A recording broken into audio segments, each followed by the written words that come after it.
Hi, I'm Yes or No, and I am absolutely freaking livid today. I have just been beyond myself for the last 2 hours. Now, for those of you who don't understand who, what, when, where, or why, let's just say Roe v. Wade has been overturned. And if you don't know what Roe v. Wade is, it was basically the Supreme Court case that ensured a woman's federal right to abortion. And I say ensured past tense because Roe v. Wade is dead.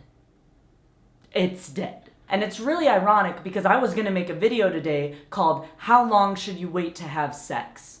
Right? Where I was going to empower women in their dating lives to have sex whenever they felt like it made sense for them. But you know what? In half of our states right now, we do not have that luxury anymore. The consequences of us having sex are no longer the same as the consequences of men having sex. We are no longer equal in this country. And newsflash, we never were. I'm getting heated, so instead of yelling at you, I am going to read an Instagram post that I posted earlier today. I said, so Roe v. Wade is overturned. I think about how crazy making it is to live in a society that constantly treats its women like second-class citizens, void of the right to decisions about even their own bodies. Sexism is a real thing, and we are gaslit into believing that being called bitch, being objectified, being called crazy is no big deal. But today we see just how far-reaching the consequences of that mindset can be. All injustices are inherently linked. You don't get to the major injustices without passing first through the smaller, harmless ones. In the words of Billie Eilish, duh. Fucking duh.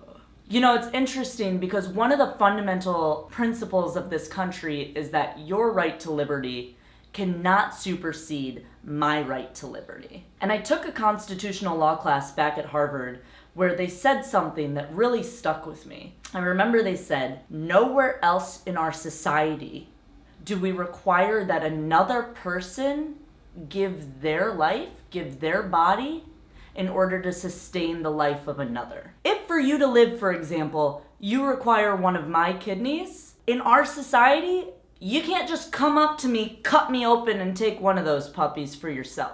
That's not how that works. Your right to live does not supersede my right to liberty, my right to freedom, right? So when a woman chooses to have sex, that is not her choosing to support the life of another person. Those are two entirely separate decisions. And just because she says yes to one does not mean she's saying yes to the other. And I think the reason a lot of people forget this, quite frankly, is because I think a lot of people don't view women as fully human. I think they do, but I don't think they do. Controversial opinion, if we have to give up 40 plus weeks of our life to sustain the life of another human being just because we had sex, then I think the men should have to too. You cannot do it to one person and say, we're not going to do it to the other because biology. No. Equal rights under the law.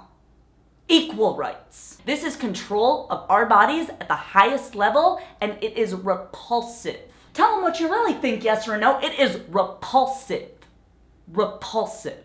I want you to take a look at the people who made this decision. 5 out of the 5 people there will never have to experience the consequences of that decision. And 4 out of the 5 people there have never experienced what it's like to be a woman. And it's really only with the bigger things in life, like the Roe v. Wades that get overturned, where people can actually see it. They can actually see the sexism at play. But this is happening every single day in our lives. I've been yelling on this YouTube channel for years about the little ways in which we are constantly degraded on an everyday basis. And I get it. I get how it can feel overwhelming. I get how it can feel like you're fighting a wave that's so much bigger than yourself.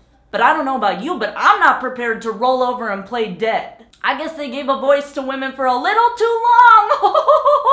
Now we feel empowered to use it. It's funny, a lot of times, and not funny at all, funny in the devastating way. A lot of times I've said to this that, I'm disappointed but not surprised. Disappointed but not surprised. Disappointed but not surprised. I expect this. I expect my rights and liberties to be trampled all over. I expect to be treated without dignity. I don't feel like we should speak like that anymore. I really don't. I don't think we should ever underestimate just how powerful our words really are. Every word you choose, every sentence you put it in, that has a ripple effect. So don't you ever resign yourself to a defeatist, self-fulfilling prophecy. So I encourage you, hell, I even challenge you to do one thing, to use your voice to support women's dignity, right? Whether that's dropping a comment down below, posting something to Instagram, donating your money, or having a conversation with people in your life.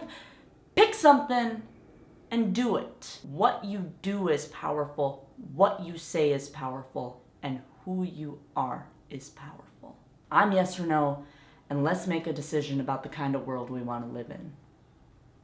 Because this ain't it.